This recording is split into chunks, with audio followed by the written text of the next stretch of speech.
여러분들 가운데 혹시 살아가는 동안 누군가에게 이렇게 비교가 되던, 비교를 이렇게 받았던 그런 경우가 있으신가요?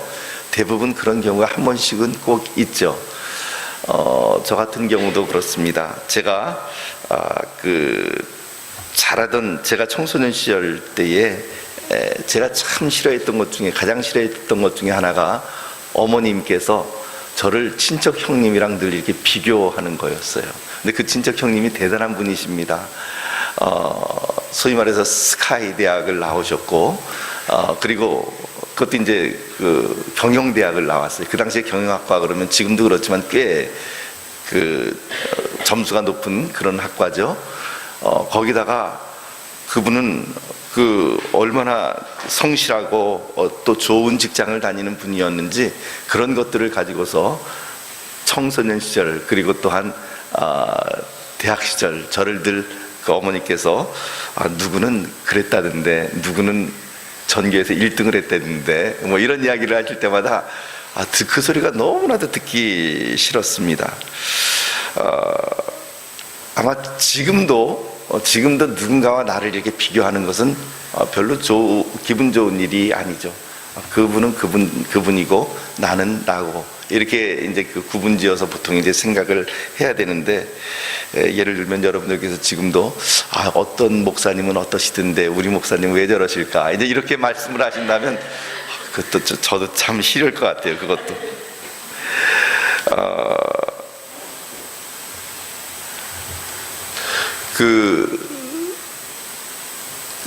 김진홍 목사님께서 지은 새벽을 깨우리로다 라고 하는 책을 보면은 이런 재미있는 일화가 나옵니다.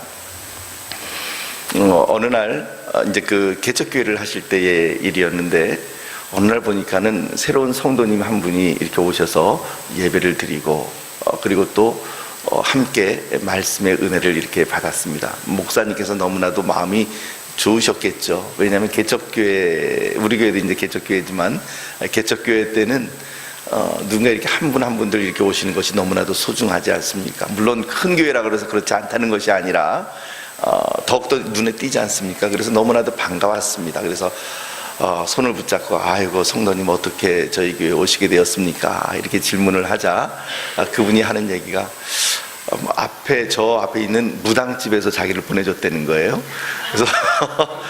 그래서 아니 이게 무슨 일인가 싶어가지고 아니 그 무슨 말씀이십니까? 이렇게 질문을 하자 내가 무당집에 점 보러 갔는데 점 보러 갔더니 그 무당이 하는 말이 당신은 교회 다녀야지 살 수 있는 팔자라고 저 앞에 있는 교회에 다니시라고 그렇게 소개를 받아서 왔다라고 하는 것이었습니다. 그래가지고 너무나도 어이가 없었지만 아무튼 뭐 결과적으로 새로운 영혼이 그 주님 안에 들어오게 된 것이니까 감사를 드렸죠. 그리고는 얼마 후에 그 길을 가다가 마침 그 무당을 만나게 되었습니다. 그래서 이제 어떻게 인사를 해야 될까 이제 고민하다가 지난번에 그 사람을 저희 교회에 이렇게 보내주셔서 감사합니다 이렇게 감사 인사를 했더니 그분 하시는 말씀이 서로 동종 업계에 있는 사람들끼리 돕고 살아야지요 이렇게 얘기를 하더라는 거죠. 동종 업계에 있는 사람들. 주로 이렇게 누군가 비교를 하고, 그렇죠? 그리고 소위 말해서 동종업계다라고 하는 말을 하게 되는 것은, 그러니까 소위 말해서 이제 라이벌이라고 하는 것을 형성하게 되는 것은 소위 말해서 이제 동종업계에 있는 사람들끼리 라이벌 의식을 갖게 마련입니다.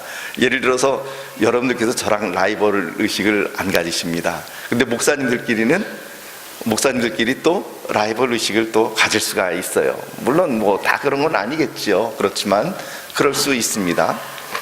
만약에 여러분들의 라이벌이 있다고 생각을 하시면 그분은 누굴까요? 그분은 아마 여러분들과 동종업계에 있는 분들이실 것입니다.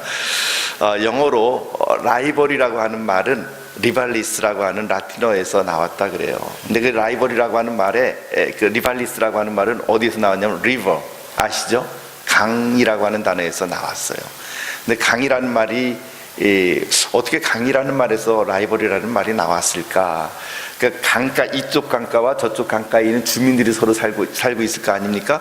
그 주민들끼리 서로 마주 보면서 건너가지는 않지만 서로 그 같은 강에 있는 고기들을 놓고 싸우고, 그죠?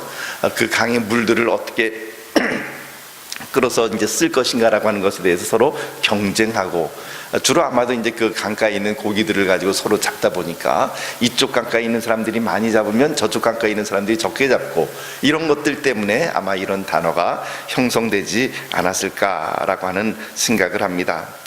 이처럼 라이벌이라고 하는 것은 같은 분야에 있는 사람들끼리 서로, 그리고 같은 물을 마시는 사람들끼리 아쉽게도 그런 라이벌 관계가 형성되는 것 같습니다. 물론 라이벌 관계라는 것이 늘 항상 나쁘게만 볼 것은 아닙니다. 라이벌 관계를 통해서 서로 경쟁을 통해서 더 좋은 쪽으로, 선한 쪽으로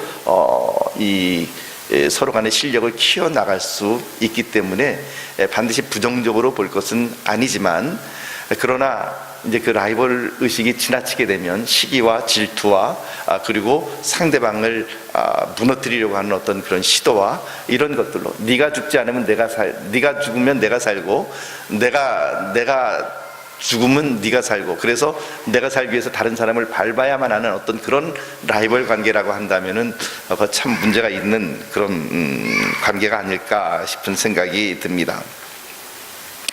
오늘 이런 라이벌 관계가 이제 막 사역을 시작하시는 예수님과 세례 요한 사이에서 일어나게 되었습니다. 근데 예수님과 세례 요한을 이렇게 사실 가만히 비교를 해보면 동종업계에 있는 사람들일 수 있지만, 그러나 사실 그 세례 요한이 인간적으로 보면은 예수님보다도 훨씬 더 그 좋은 조건 가운데 있었습니다. 우선 한번 출신 성분이니까 좀 죄송합니다만, 가정을 갖다 이렇게 한번 그 가정 배경을 보게 되면, 예수님의 어머니 그리고 마리아 그리고 예수님의 아버지 요셉은 어떤 사람들이었습니까? 가난한 사람들이었고, 또 직업이 뭐였죠? 요셉의 직업이 목수였죠. 목수였습니다. 반면에 세례 요한의 아버지는 누구냐면 제사장 사가랴였죠. 그러니까 제사장 집안과 그리고 목수의 집안, 예수님과는 비교가 되지 않는 좋은 집안 배경을 가지고 있었죠. 세례 요한은 예수님하고 아마 같은 동갑내기였겠지만, 그러나 세례 요한이 그 예수님보다 6개월 먼저 잉태되고 태어났던 그런 형님이었습니다.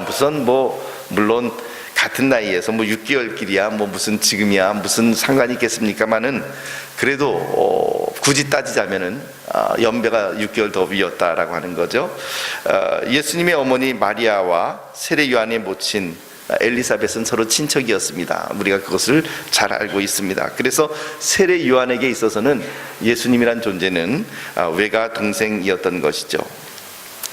세례 요한은 그뿐만 아니라 아주 훈련이 잘 됐던, 그리고 오랜 동안 훈련의 기간을 겪었던 바로 그런 사람이었습니다.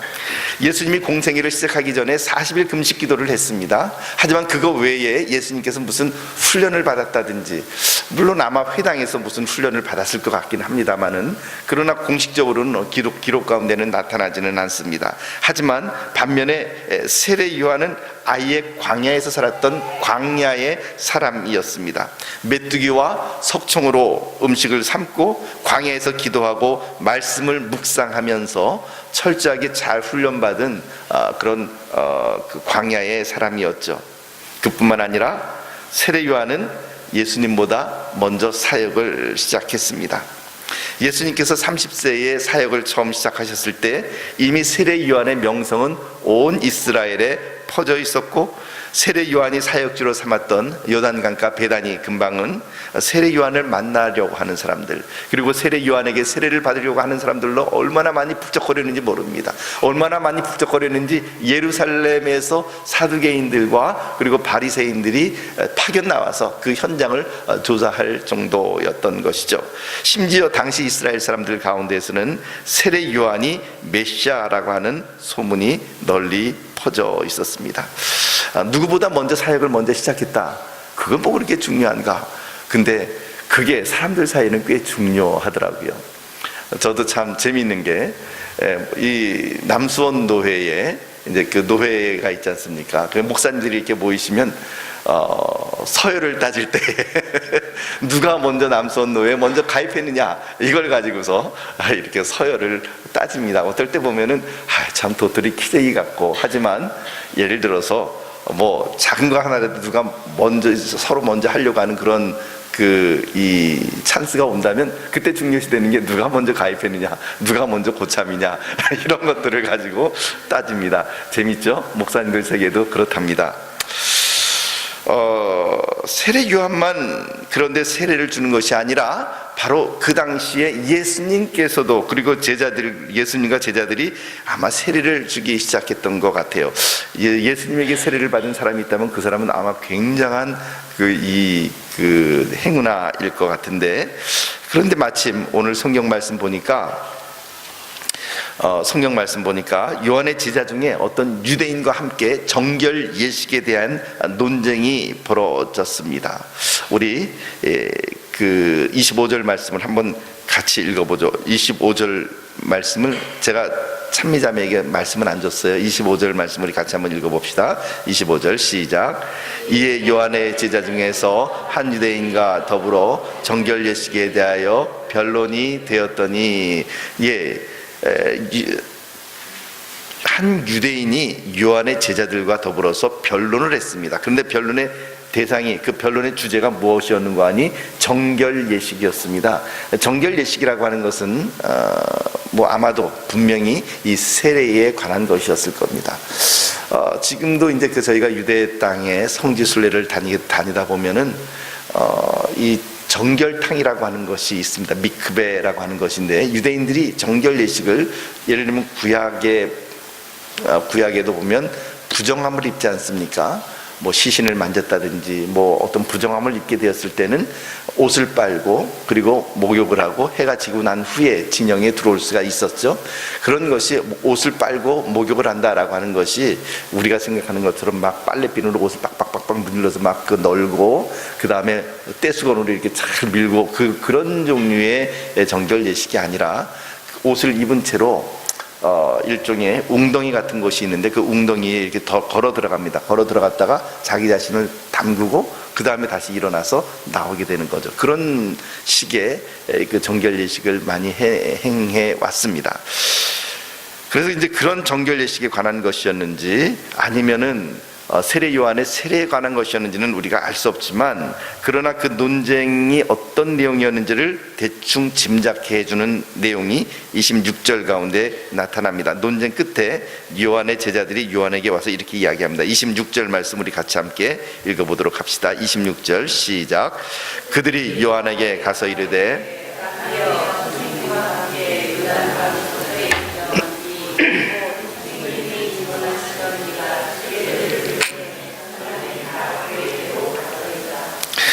그들이 이제 제자들이 와서 요한에게 이렇게 얘기하는 거죠. 랍비여, 선생님과 함께 요단강 저편에 있더니, 곧 선생님이 증언하더니, 누굽니까? 예수님이죠.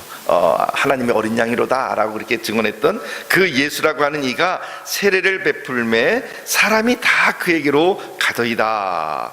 아마도 요한의 제자들과 그 유대인 사이에 벌어진 논쟁의 주제가 바로 이 누구의 정결 의식이 더 권위가 있느냐, 누구의 정결 의식이 더 옳으냐, 아마 이런 것을 가지고 논쟁을 했던 것 같습니다. 어찌됐든 그 논쟁의 끝에 이 흥분한 요한의 제자들이 그들의 스승인 요한에게, 세례 요한에게 와서 지금 흥분된 목소리로 엎드려 얘기하는 것이 이 얘기였습니다. 랍비여, 선생님과 함께 요단강 저편에서 있더니 곧 선생님이 증언하시던 이가 세례를 베풀매 사람이 다 그에게로 가더이다. 아니, 선생님 어떻게 이럴 수 있습니까? 그 예수라고 하는 사람을 이 세상에 나타내 주니까 바로 스승님 아니십니까? 그런데 그 예수라고 하는 사람이 지금 조금 떨어진 다른 곳에서 세례를 주고 있고, 그 예수라고 하는 이에게 사람들이 지금 다 몰려가고 있는데, 이게 어떻게 그럴 수가 있습니까? 어떻게 세상에 이 지상 이럴 수가 있단 말입니까? 세례의 원조라면 바로 당신이 아니십니까? 이렇게 지금 세례 요한에게 지금 거의 그 절규하다시피 와서 이게 이 부당함을 그 이야기하고 있는 것이죠. 세례 요한은 어떻게 보면 자기 자신을 쫓던 그 많은 무리들을 하루아침에 예수님에게 다 빼앗겨 버린 것만 같은, 지금 이 본문 말씀으로만 보면 다 그 얘기로 갔다 그러니까 지금 여기는 세례 요한의 세례터는 썰렁하고 예수님의 그 세례터는 지금 사람들이 북적북적거리고 있는 거예요. 이런 상실감 때문에 지금 예수님의 그 세례 요한에게 와서 제자들이 지금 절규를 하고 있는 것이죠. 세례 요한을 버리고 떠난 무리가 누구들입니까? 바로 얼마 전까지만 해도 세례 요한이야말로 하나님이 보낸 메시아임에 분명하다고 입이 마르도록 칭송했던 자들입니다. 그리고 하루가 다르게 와가지고 서로 자기에게 회개의 세례를 베풀어 달라고 그렇게 요청했던, 간절하게 요청했던 그런 사람들입니다. 그런데 그들이 다 우르르 몰려갔습니다. 누구에게 몰려갔습니까? 우르르 몰려간 그 사람은 바로 예수는 누구냐면 모든 면에서 세례 요한보다 못해 보이는 세례 요한의 동생이었던 것이죠. 그렇다면 인간적으로는 세례 요한의 심기가 얼마나 많이 뒤틀리겠습니까? 그런데 세례 요한은 바로 이 비교와 질투의 늪에 빠지지 않고, 즉 예수님을 자기의 라이벌이라고 생각하지 않고 이렇게 이야기합니다. 27절 말씀 우리 함께 읽어봅시다. 27절 말씀 시작. 요한이 대답하여 이르되 만일 하늘에서 주신 바 아니면 사람이 아무것도 받을 수 없느니라. 아멘. 제자들은 지금 비교하고 있어요. 당신과 세례 요한과 예수님을 비교하고 있죠. 세례 요한의 세례와 예수님의 세례를 비교하고 있고, 여기에 왔던 사람들과 예수님에게 몰려간 사람들을 지금 비교하면서 지금 비분간계하고 있습니다. 제자들은 현실을 바라보며 그들의 눈에 바라보며 비분간계하고 있는데, 근데 세례 요한이 바라보고 있는 것은 무엇이냐면 하늘을 바라보고 있습니다. 27절 말씀 다시 한번 잘 생각해 보십시오. 이 말이 도대체 무슨 말이겠습니까? 요한이 대답하여 이르되 만일 하늘에서 주신 바 아니면 사람이 아무것도 받을 수 없느니라. 사람이 아무것도 받을 수가 없다라고 이야기를 합니다. 세례 요한의 제자들은 현실을 바라보면서 분해하고 있지만, 그러나 세례 요한은 현실과 현상을 바라보는 것이 아니라 바로 하늘, 즉 하나님을 바라보고 있다라고 하는 것입니다. 이것이야말로 비교와 그리고 질투, 시기를 이겨낼 수 있는 가장 강력한 무기가 되는 것입니다. 다윗과 사울의 관계가 그러했습니다. 사울은 매우 강력한 그 질투에 사로잡혔습니다. 다윗이 자기 자신의 왕위를 빼앗을 것이라고 하는 생각에 사로잡혀서 사울은 다윗을 잡아 죽이려고 쫓아다니죠. 자신의 의도와는 상관없이 그런 의도가 전혀 없는데 사울과 어떤 라이벌 관계를 형성하거나 사울의 왕위를 빼앗으려고 하거나 어떤 그런 생각이 전혀 없음에도 불구하고 이제 그 다윗은 자기의 그런 본심과는 관계없이 자기를 죽이려고, 오해하고 죽이려고 쫓아다니는 사울 왕을 피해서 이곳저곳으로 피난을 다니고 있죠. 그러다가 그들이 어느 날 그 피난한 곳은 엔게디 골짜기에 있는 한 동굴이었습니다. 근데 마침 그 다윗을 추적하다가 사울 왕이 뒤가 급해졌습니다. 뒤가 급해져서 이제 그 동굴 안에 들어와서 뒤를 보게 된 것이었죠. 동굴 안에 누가 숨어 있습니까? 다윗과 그의 부하들이 숨어 있습니다. 그 동굴 안에 들어온 사람은 누굽니까? 사울입니다. 뒤를 보러 들어왔기 때문에 호위무사나 뭐 그런 사람들을 데리고 들어오지 않고 그냥 혼자 들어왔습니다. 더군다나 이 뒤를 보게 될 때는 일단 무장 해제를 해야 되지 않겠습니까? 이 긴 칼 옆에 차고 그렇게 할 수는 없잖아요. 그러니까는 칼도 내려놓고 무장 해제가 돼 있는 상태입니다. 물론 사울은 밝은 데 있다가 들어왔으니까 눈이 지금 시야가 캄캄해서 안에 누가 있는지 보이질 않습니다. 하지만 안에 있었던 사람들은, 다윗과 그의 부하들은 이 어둠에 지금 눈이 익숙해져 있어가지고 누가 들어왔는지도 보이고 지금 뭐 하고 있는지도 보고 있는 상태죠. 다윗의 부하들이 다윗의 옆구리를 쿡쿡 찌릅니다. 왕이시여, 다윗 왕 장군이시여, 이제 드디어 때가 왔나이다. 하나님께서 당신의 원수를 당신의 손에 붙여주시는 날이 바로 오늘입니다. 그러므로 저 사울을 지금 처리해 버리시면 이 나라가 다 당신의 것이 되지 않겠습니까? 라고 쿡쿡 찌르게 됩니다. 그러나 다윗이 실질적으로 행했던 일은 무엇인가요? 사울의 생명을 취한 것이 아니라 몰래 가서 그 사울의 옷자락이 아마 굉장히 길었던 모양이죠. 그 사울의 옷자락이 한 자락을 냄새를 맡으면서 그것을 이렇게 잘라내는 것에 그쳐버렸습니다. 그렇게 함으로써 어떤 표시를 한 거죠? 내가 당신을 죽일 수 있지만 내가 당신을 죽이지 않겠습니다 라고 그 표시하는 것 뿐이었죠. 후에 항해하는 부하들에게 다윗이 했던 말이 어떤 말입니까? 여호와의 기름 부음 받은 자를 내가 칠 수 없다라고 하는 것이 바로 다윗의 항변이었습니다. 자기 손아귀에 들어왔죠. 원수가 자기 손아귀에 들어왔습니다. 그것도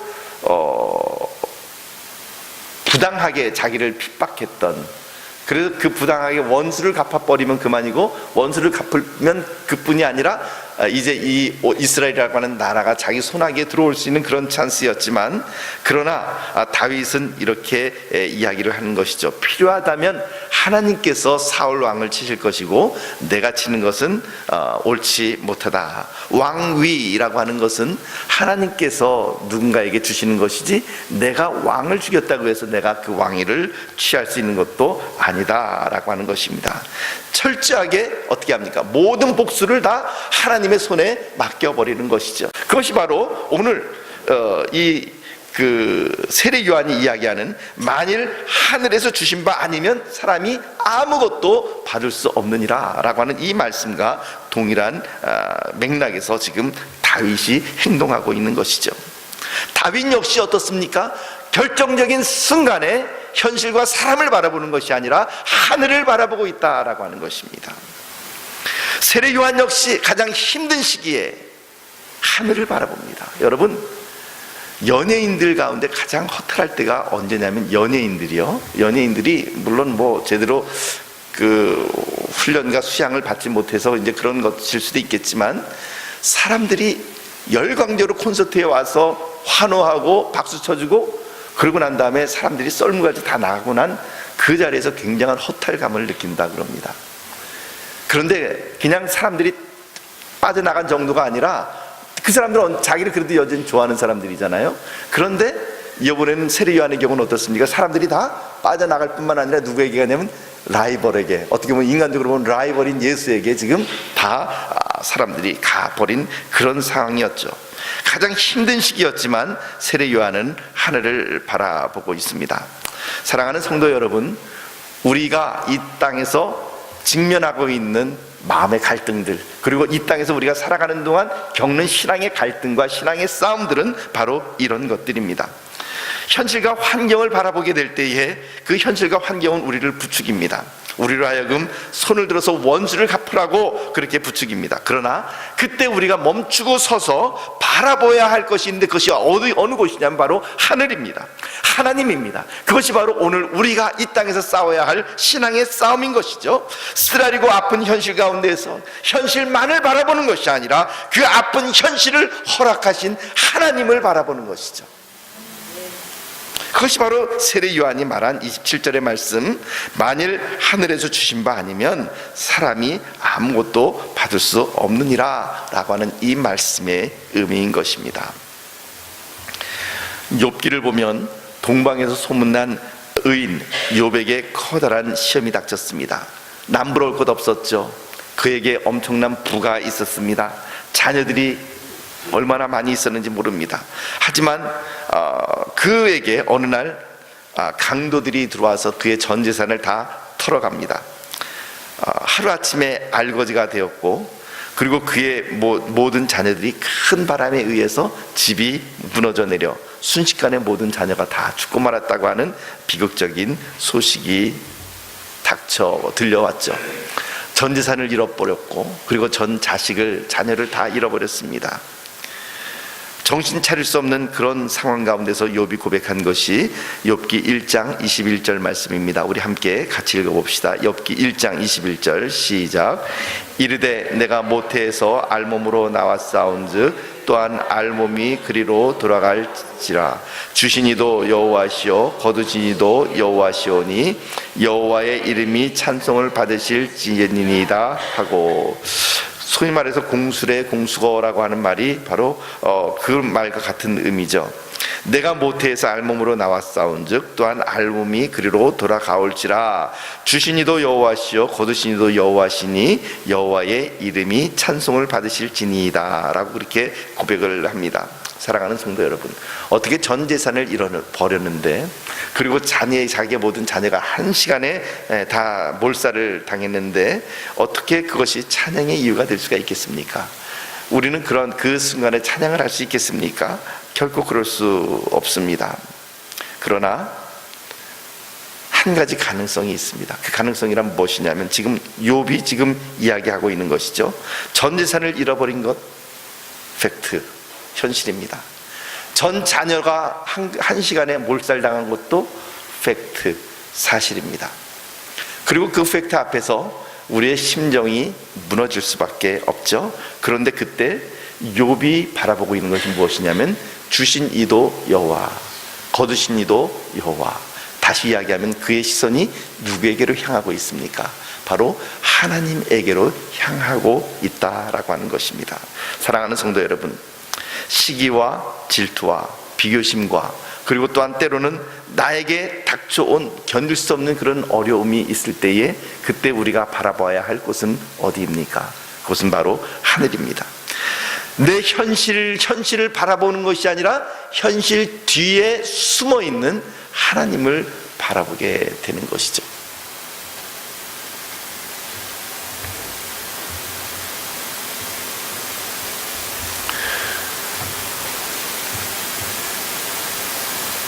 그 전에 제가 예전에도 한번 그 패치 아담스라고 하는 그 영화의 한 장면을 여러분들에게 보여드린 적이 있는데 혹시 기억이 나시는지 모르겠습니다. 한번 여러분들께서 손을 이렇게 펴서 저를 이렇게 해서 저를 한번 바라보십시오. 자, 여러분들 앞에 지금 펴 있는 이 손가락은 모두 몇 개입니까? 저를 바라보지 말고 여러분 손가락을 바라보세요. 5개 맞습니까? 자, 이번에는 그 손가락을 편 채로 그 손가락을 저에게로 이렇게 향하셔서 저를 한번 바라보세요. 손가락이 몇 개로 보입니까?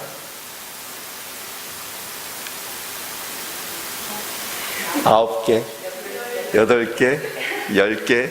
잘하셨습니다. 그 패치 아담스라고 하는 영화를 보게 되면 그 정신병동에 들어와 있는 이제 그 사람들 가운데에 그 의사였죠. 패치 아담스는 나중에 이제 의사가 되는데 그 당시에 자기의 여러 가지 중압감 때문에 견디질 못해서 그도 정신병동에 이렇게 들어와 실한데, 그때 이제 그 정신병동에 들어와 있는 사람과의 대화 가운데 나타나는 그런 장면이죠. 손가락은 5개. 그러니까 그 사람이 뭐라 하냐면 You idiot! 그래요. 이 천치야, 어떻게 그게 5개가 되냐, 잘 봐! 그러죠. 근데 이해를 못합니다. 나중에 이제 그 답을 그 노인이 얘기를 하죠. 너 그 손가락을 펴서 나를 봐봐.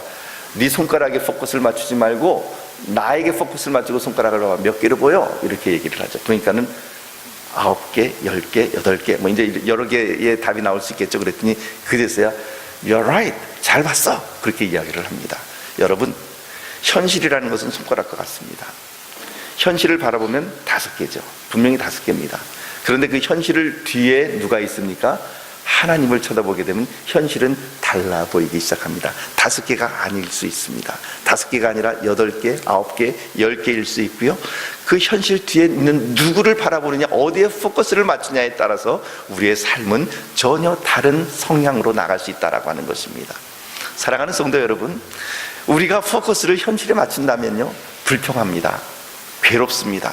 왜 우리에게 이것이 없냐라고 그렇게 주장을 할 수밖에 없습니다. 왜 나에게 이거밖에 없냐라고 우리는 불평할 수밖에 없습니다. 왜 하나님은 나에게 건강을 뺏어가셨는지, 왜 하나님은 나에게 물질을 뺏어가셨는지, 왜 내 자녀가 이렇게 내 속을 썩이는지, 왜 나와 같은 직장 동료인 저 친구는 나를 이렇게 괴롭히는지, 이런 여러 가지 라이벌 의식과 비교와 그리고 또한 이 현실에 있어서의 고통과 아픔들이 있다. 그런데 여러분, 바로 그 현실 뒤에 있는 하나님을 바라보신다면, 그 현실을 누가 허락해 주셨냐면 하나님께서 허락해 주셨어요. 세례 요한이 하고 있는 것처럼 뭐라고 이야기를 합니까? 세례 요한이 이야기한 것처럼 아무도 하늘에서 주신 것이 아니면 아무것도 받을 것이 없다라고 이야기를 하는 것이죠. 즉 지금 나에게 이 아픔을 허락하신 이가 하나님이시다라고 하는 사실을 우리가 고백할 수만 있다면, 그리고 이 현실 뒤에 계신 이가 내 하나님이라는 것을 알 수 있다면, 볼 수 있다면, 그 하나님께 포커스를 맞출 수 있다면, 그때부터 우리의 현실은 전혀 다른 양상으로 변화될 수 있습니다. 지금까지 불평의 거리가 감사의 거리가 되는 거죠. 누구처럼요? 욥처럼. 내 자녀를 다 잃어버렸어도 하나님께 감사. 물론 그것은 우리로서는 참 감당할 수 없는 그런 그 시련이긴 하지만, 저 자신도 아마 정말 그런 상황이 닥쳤을 때 과연 그렇게 할 수 있을까 의문이 들지만, 어찌됐든 전 재산을 잃어버린다 할지라도 하나님 앞에 감사함으로 나아갈 수 있는 그런 동기는, 그런 모티브는 어디부터 오겠습니까? 바로 현실 뒤에 계시는 하나님, 나에게 이 아픔을 허락하여 주신 바로 그 하나님, 나를 향한 그분의 계획이 항상 선하시다는 것을 우리가 인정할 수 있다면, 나를 향하신 그분의 뜻이 선하고 나를 향하신 그분의 뜻이 나에게 가장 좋은 것을 주시는 분이라는 것을 우리가 고백한다면, 로마서 8장 28절 말씀처럼 하나님을 사랑하는 자 곧 그때로 부르심을 입은 자들에게는 모든 것이 합력하여 선을 이루느니라 라고 하는 그 말씀을 우리가 고백할 수 있다면, 지금 현재의 아픔과 지금 현재의 힘듦이 반드시 나에게 선을 이룰 것임을 고백하며 나아갈 수 있다면, 우리는 오히려 불평이 아니라 감사로, 신음소리가 아니라 찬송으로 나아가게 될 것입니다. 세례 요한은 한 걸음 더 나아가서 제자들에게 나를 떠나서 예수라고 하는 그분을 따르라고 하는 권유를 하죠. 28절 말씀 함께 읽어봅시다. 28절 말씀 시작. 내가 말한 바 나는 그리스도가 아니요 그의 앞에 보내심을 받은 자라고 한 것을 증언할 자는 너희니라. 나는 그리스도가 아니라고 내가 이미 너희에게 말하지 않았느냐? 나는 그분 앞에 보내심을 받은 자라고 이야기를 하지 않았느냐? 내 앞에 나를 보내신 그의 앞에 보내심을 받은 자, 즉 내 뒤에 오시는 바로 그분, 에키스는 바로 그분인데, 핵심 바로 그분인데, 이제 그분에게로 그분을 증언해야 될 자가 바로 너희다라고 이야기를 하고 있습니다. 그리고 이어서 세례 요한은 굉장히 인상적인 고백을 합니다. 30절 말씀 우리 같이 읽어봅시다. 30절 말씀 시작. 그는 흥하여야 하겠고, 아멘. 여러분, 이런 고백이 사실 아무나 할 수 있는 고백은 아닙니다. 그는 흥하여야 하겠고 나는 쇠하여야 하리라 라고 하는 이 고백을 얼마나 하기가 참 힘든 고백인지 모릅니다. 현대 우리가 살아가는 가운데에 많은 분들이 오히려 거꾸로 고백을 하죠. 나는 흥하여야 하겠고 그분은 쇠하여야 하리라. 사랑하는 성도 여러분, 시소 게임 아시죠? 시소를 아시죠? 여러분 시소 타보셨죠? 시소는 한쪽이 올라가면 한쪽은 내려갑니다. 그 한쪽이 또 올라가면 한쪽은 그 오히려 반대편은 내려가게 돼 있는 것이 바로 시소죠. 내가 쇠하여지면 예수 그리스도 그분은 올라갈 것입니다. 내가 올라간다면 예수 그리스도 그분은 내려가게 될 것이죠. 가시나무 새라고 하는 저는 그게 CCM인지 아니면은 가요인지 일반 가요인지 헷갈릴 정도로 굉장히 그 가사 내용이 마음에 많이 와닿죠. 그 처음 가사가 어떻게 됩니까? 내 속엔 내가 너무도 많아 당신의 쉴 곳 없네, 이렇게 시작이 되지 않습니까? 내 안에 내가 너무나도 많으면요, 내가 흥하면은요 그분이 쉴 곳이 없습니다. 그분이 나타날 수가 없습니다. 사랑하는 성도 여러분, 오늘 우리들의 삶 가운데서 내 삶의, 내 인생의 주인공은 누구십니까? 여러분들의 인생의 주인공은 누구십니까? 납니까? 나라고 한다면 내가 드러나겠죠? 내가 흥하겠죠? 그러나 그분이 예수님이라고 한다면 나는 없어져야 될 존재입니다. 사도 바울의 고백을 한번 들어봅시다. 빌립보서 3장 5절에서 6절 말씀 우리 같이 한번 읽어봅시다. 시작. 나는 8일 만에 할례를 받고 이스라엘 족속이요 베냐민 지파요 히브리인 중에 히브리인이요 율법으로는 바리새인이요 열심으로는 교회를 박해하고 율법의 의로는 흠이 없는 자라. 지금 사도 바울이 자기 자신의 육체의 조건에 대해서 이렇게 나열합니다. 첫째, 나는 8일 만에 할례를 받았다. 유대인이죠. 이스라엘 족속이다. 그 중에서도 베냐민 지파다. 그리고 히브리인 중에 히브리인이요, 즉 골수 히브리인이요, 이런 말이죠. 그 다음에 율법으로는 그 누구도 따라올 수 없는 바리새인이요, 그리고 열심으로는 교회를 박해할 만큼 내 시간과 내 물질과 그리고 내 생명을 내놓고 교회를 박해하고 율법의 의로는 흠이 없을 정도로 철저하게 율법을 지키는 그런 자다. 그뿐만 아니죠. 그는 당대 최고의 율법 박제였던 가말리엘의 제자였습니다. 태어날 때부터 로마의 시민권을 가지고 태어난 대단한 조건을 가졌습니다. 그런데 그가 예수님 앞에서 뭐라고 고백하냐면 빌립보서 3장 7절에서 8절 말씀 같이 읽어봅시다. 시작. 그러나 무엇이든지 내게 유익하던 것을 내가 그리스도를 위하여 다 해로 여길 뿐더러 또한 모든 것을 해로 여김은 내 주 그리스도 예수를 아는 지식이 가장 고상하기 때문이라. 내가 그를 위하여 모든 것을 잃어버리고 배설물로 여김은 그리스도를 얻고, 이렇게 기록을 하고 있습니다. 무엇이든지 내게 유익하던 것, 내가 그 히브리인 중에 히브리인이요 베냐민 지파요 그리고 율법으로는 의가 없는 자요, 의가 흠이 없는 자요, 그리고 바리새인이요 그리고 교회를 핍박하는 자요, 가말리엘의 후예요, 로마의 시민권을 가진 자요, 이 모든 것은 나에게 유익하다고 생각했던 것들을 다 그리스도를 위하여 해로 여길 뿐더러 그것을 심지어 뭐라고 얘기냐면 내가 예수 그리스도를 위하여 모든 것을 잃어버리고 배설물로 여기면, 그런 것들은 다 똥이다. 소위 쉽게 얘기합시다. 배설물이라는 게 뭐예요? 똥이라는 얘기가 똥오줌이다. 똥과 같은 것들이다. 다 버려버린다라고 이야기를 하고 있는 것입니다. 자랑스러운 가장 인간의 조건조차도 예수님과 바꿀 수 없습니다. 그래서 예수님 앞에서 자기의 자랑스러운 조건들을 바울은 배설물로 여기고, 그리고 그 안에서 예수 그리스도를 얻고 그 안에서 자기 자신이 발견되려 함이라고 고백을 하고 있습니다. 사랑하는 성도 여러분, 예수님과 바꿀 수 있는 것은 그 아무것도 없습니다. 사랑하는 성도 여러분, 여러분들의 삶 가운데 가장 소중한 분은 누구십니까? 그리고 우리의 인생의 가장 주인공은 누구입니까? 나인가요? 아니면 예수 그리스도이십니까? 사랑하는 성도 여러분, 우리 옆에 있는 분들에게 그렇게 한번 고백을 해봅시다. 내 인생의 주인공은 예수님이십니다. 정말로 그렇습니까? 그것을 우리가 고백을 해야만 합니다. 내 인생의 주인공은 내가 아니라 예수 그리스도. 그러므로 이제는 내가 드러나는 것이 아니라 예수 그리스도께서 드러나는 그 일을 위하여 우리가 여기에 모였습니다. 그 일을 위하여 이제 우리가 주님 앞에 나아갑니다. 사랑하는 성도 여러분, 진리와 더불어 그리고 생명과 더불어 흥하려고 하는 사람들은 이렇게 고백합니다. 그는 흥하여야 하겠고 나는 쇠하여야 하리라. 이 고백이 여러분들의 고백이 되고 저의 고백이 되기를 우리 주님의 이름으로 축복합니다. 기도하겠습니다.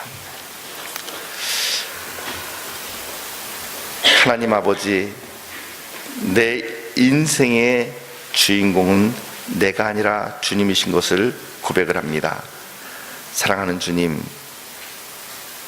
그러므로 나는 사라지게 하시고 오직 우리 주 예수 그리스도만이 나에게 드러나게 하여 주시옵소서. 예수님 이름으로 기도하옵나이다. 아멘.